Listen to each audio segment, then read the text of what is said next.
yaşayan bir insan kimi deyirəm. Atası olmayan qədrini bilir, yaman ağır imiş atasız dünya bala.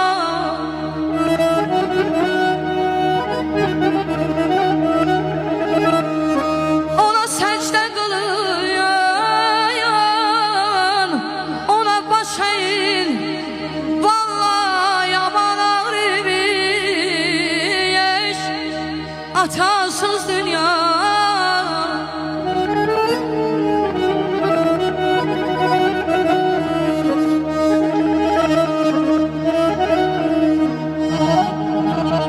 Kapıya baxıram, qapını açır, ey, ey, şəklinə baxıram,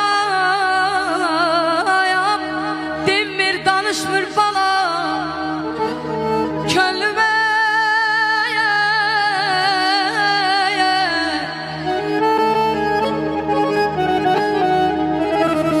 könlümə, ey, yaz saxlayır, könlüm barışmır, yaman ağır imiş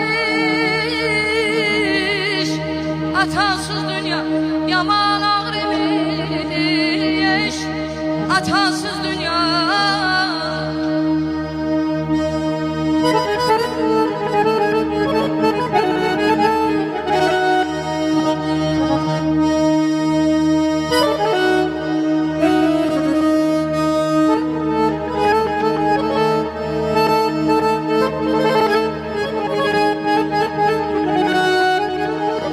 Ata ölse oğul gülten solarmış, kız ağlayıp saçlarını yolarmış.